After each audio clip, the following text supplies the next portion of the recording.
Hello दोस्तों, तो स्वागत करते हैं फिर से आपका अपने चैनल टारगेट स्टडी पॉइंट पर। दोस्तों, आज के इस वीडियो में हम 10वीं कक्षा के सामाजिक विज्ञान के अर्थशास्त्र के पहला चैप्टर भारतीय अर्थव्यवस्था और विकास के कुछ महत्वपूर्ण ऑब्जेक्टिव क्वेश्चन को कवर करेंगे।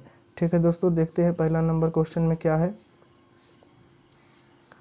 पहला नंबर क्वेश्चन कह रहा है कि निम्नलिखित में से किस प्राथमिक क्षेत्र कहा जाता है। तो कृषि क्षेत्र को प्राथमिक क्षेत्र कहा जाता है। ठीक है, कृषि क्षेत्र को प्राथमिक क्षेत्र कहा जाता है। अगला क्वेश्चन क्या है दोस्तों। अगला क्वेश्चन कह रहा है कि किस क्षेत्र को द्वितीयक क्षेत्र के रूप में जाना जाता है। तो उद्योग क्षेत्र को द्वितीयक क्षेत्र के रूप में जाना जाता है। ठीक है दोस्तों, अगला क्वेश्चन देखते हैं। अगला क्वेश्चन नंबर 3 में कह रहा है कि इनमें से कौन सा देश मिश्रित अर्थव्यवस्था का राष्ट्र है।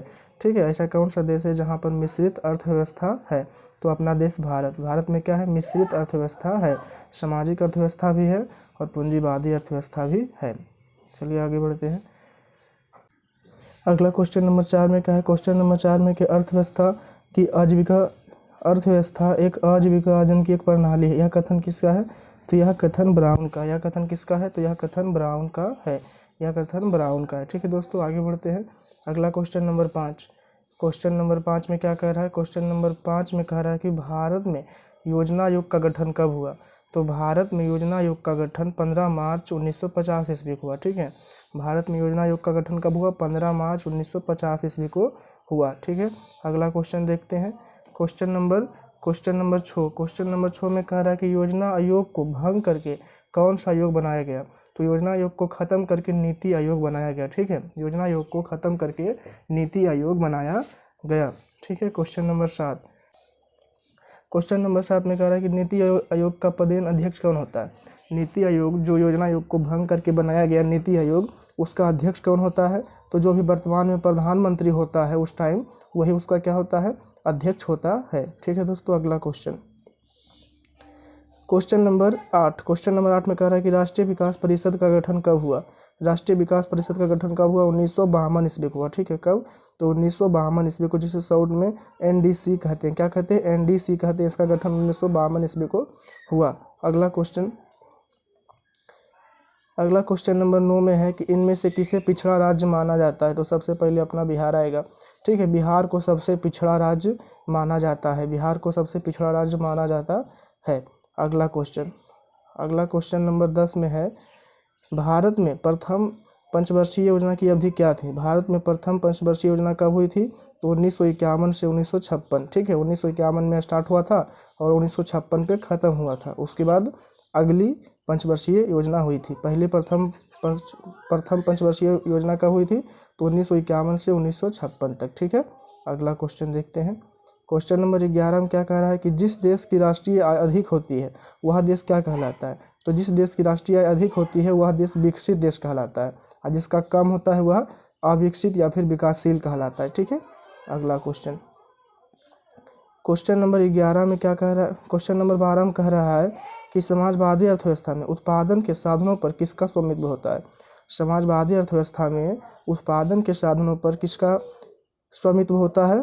तो सरकार का स्वामित्व होता है। किसका, सरकार का स्वामित्व होता है। किसका, तो सरकार का स्वामित्व होता है। ठीक है, सरकार उसकी अधिकार रखता है और अपने अनुसार सभी में बांटता है। ठीक है, सामाजिक अर्थव्यवस्था में उत्पादन के साधनों के विकास का स्वामित्व सरकार के पास होता है या फिर पूरे समाज के पास होता है। ठीक है, अगला क्वेश्चन देखते हैं।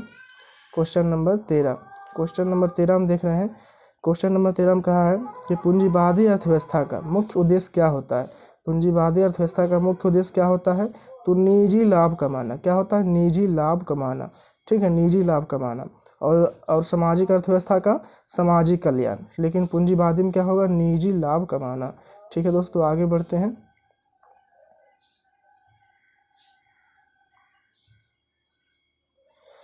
क्वेश्चन नंबर 14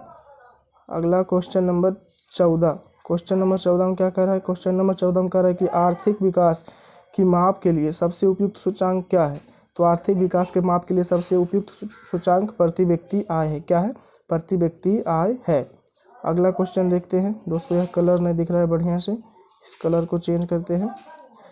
अगला क्वेश्चन क्या कह रहा है। अगला क्वेश्चन कह रहा है क्वेश्चन नंबर 15 क्वेश्चन नंबर 15 में कह रहा है कि मानव विकास सूचकांक के कितने प्रमुख घटक है। तो लिखेंगे कि मानव विकास सूचकांक के प्रमुख 3 घटक है। ठीक है, कितने घटक है? तो 3 घटक है। अगला क्वेश्चन देखते हैं, क्वेश्चन नंबर 16। क्वेश्चन नंबर 16 में कह रहा है कि भारत का पहला मानव विकास रिपोर्ट किस प्रधानमंत्री के कार्यकाल में जारी किया गया था। तो इसका आंसर होगा अटल बिहारी वाजपेयी। अटल बिहारी वाजपेयी क्या होगा? अटल बिहारी वाजपेयी। ठीक है, ऑप्शन नंबर बी एकदम सही है। अगला क्वेश्चन देखते हैं, क्वेश्चन नंबर 17। क्वेश्चन नंबर 17 में कह रहा है कि भारत में पहला मानव विकास रिपोर्ट कब जारी किया गया। तो भारत में पहला मानव विकास रिपोर्ट 2002 ईस्वी में जारी किया गया। और कौन जारी किए थे? तो वही अटल बिहारी वाजपेयी। कौन? तो अटल बिहारी वाजपेयी। अगला क्वेश्चन क्या कह रहा है कि सतत विकास का संबंध किससे है। सतत विकास का संबंध किससे है। तो लिखेंगे कि सतत विकास का संबंध किससे है। ऑप्शन ए केवल वर्तमान पीढ़ी से, भविष्य की पीढ़ी से, दोनों से, या फिर इनमें से कोई नहीं। तो लिखेंगे कि सतत विकास का संबंध दोनों पीढ़ी से। ठीक है, अभी से भी और भविष्य के पीढ़ी में। ठीक है, ऐसा प्रयोग करो कि अभी का भी विकास हो और भविष्य में भी उसका बचा हुआ भाग रहे, ताकि भविष्य का भी विकास हो सके। ठीक है, अगला क्वेश्चन नंबर 19। क्वेश्चन नंबर 19 में कह रहा है क्या? क्वेश्चन नंबर 19 में कह रहा है कि गरीबी कैंसर रोग की तरह है। यह किसने कहा था? तो यह प्रोफेसर कुजनैट यानी कि अर्थशास्त्री कुजनैट ने कहा था। ठीक है, अर्थशास्त्री कुजनैट ने कहा था कि गरीबी एक कैंसर रोग की तरह है। यानी गरीबी एक ऐसा चीज़ है कि अगर कोई आदमी गरीब रहा तो उसका अगला पीढ़ी भी गरीब होगा, और अगर वह भी कुछ काम नहीं किया और वो भी गरीब रह गया तो उसका अगला पीढ़ी भी गरीब रह सकता है। यही हुआ कि गरीबी एक कैंसर रोग की तरह है। ठीक है, एक से दूसरे में, दूसरे से तीसरे में चला जाता है। अगला क्वेश्चन नंबर 19 के बाद क्वेश्चन नंबर 20 में क्या कह रहा है कि ग्रामीण क्षेत्रों में प्रति व्यक्ति प्रतिदिन कितनी कैलोरी की आवश्यकता निर्धारित करता है। ठीक है, क्या कह रहा है? क्वेश्चन कह रहा है कि ग्रामीण क्षेत्रों में प्रति व्यक्ति प्रतिदिन कितनी कैलोरी की आवश्यकता निर्धारित है। तो ग्रामीण क्षेत्रों में 2400 कैलोरी। ठीक है, 2400 कैलोरी निर्धारित है। अगला क्वेश्चन नंबर 22 में कह रहा है कि इनमें से कौन सा देश समाजवादी अर्थव्यवस्था का उदाहरण है। तो रूस समाजवादी अर्थव्यवस्था का उदाहरण है। रूस क्या है? समाजवादी अर्थव्यवस्था का उदाहरण है। ठीक है, अगला क्वेश्चन नंबर देखते हैं, क्वेश्चन नंबर 23। क्वेश्चन नंबर 23 में कह रहा है क्या कि बिहार के आर्थिक पिछड़ेपन का मुख्य कारण क्या है। तो बिहार के आर्थिक पिछड़ेपन का मुख्य कारण ऑप्शन नंबर ए जनसंख्या में तीव्र वृद्धि, बी कृषि पर अत्यधिक जनभार, सी बाढ़ एवं सूखा का प्रकोप। तो इनमें से सभी है। ठीक है, बिहार में जनसंख्या भी लगातार बढ़ रहा है, कृषि पर ज़्यादा लोग निर्भर हो रहा है, और उसके बाद बाढ़ और सूखा, कहीं पर बाढ़ है तो कहीं पर सुखाड़ है। इसके कारण क्या है? बिहार अधिक पिछड़ेपन में गुजर रहा है। इसका इसलिए सभी ऑप्शन हो जाएगा। ठीक है, अगला क्वेश्चन नंबर देखते हैं 24। क्वेश्चन नंबर 24 में कह रहा है कि आर्थिक नियोजन किस सूची का विषय है। आर्थिक नियोजन किस सूची का विषय है? राज्य सूची, या फिर समवर्ती सूची, या फिर केंद्र सूची। तो लिखेंगे कि आर्थिक नियोजन समवर्ती सूची का विषय है। आर्थिक नियोजन समवर्ती सूची का विषय है। ठीक है, अगला क्वेश्चन देखते हैं, क्वेश्चन नंबर 24 के बाद 25। क्वेश्चन नंबर 25 में कह रहा है कि तृतीयक क्षेत्र और किस नाम से जाना जाता है। तो लिखेंगे कि तृतीयक क्षेत्र सेवा क्षेत्र के नाम से जाना जाता है। तृतीयक क्षेत्र सेवा क्षेत्र के नाम से जाना जाता है। ठीक है, अगला क्वेश्चन देखते हैं, क्वेश्चन नंबर 26। क्वेश्चन नंबर 26 में कह रहा है कि इनमें से कौन सी आर्थिक गतिविधि प्राथमिक क्षेत्र में शामिल नहीं है। तो लिखेंगे कि कृषि तो शामिल है, खनन भी शामिल है, मत्स्य पालन भी शामिल है, बैंकिंग शामिल नहीं है। ठीक है, बैंकिंग जो है यह पहली प्राथमिक क्षेत्र में शामिल नहीं है।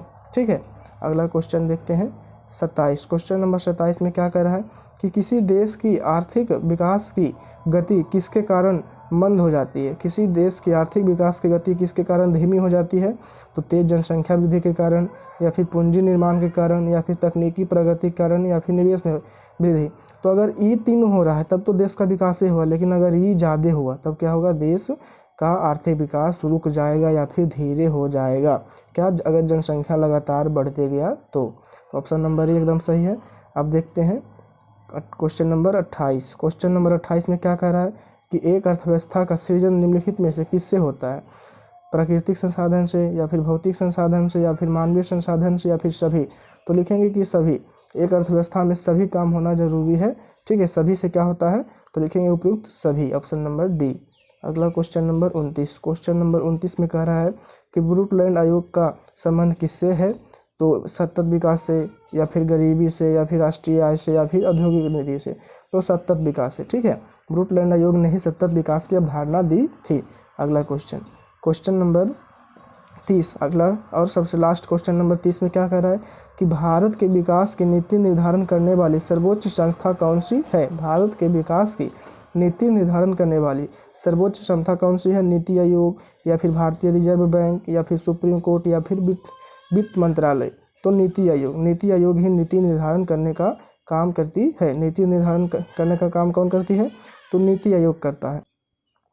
ठीक है दोस्तों, इस चैप्टर से टोटल 30 ऑब्जेक्टिव थे जिन्हें हमने पूरा करा दिया। अगर यह 30 ऑब्जेक्टिव आपको बढ़िया लगा हो तो इस वीडियो को लाइक कर लीजिए और मेरे चैनल को सब्सक्राइब भी कर लीजिएगा। ठीक है दोस्तों, धन्यवाद।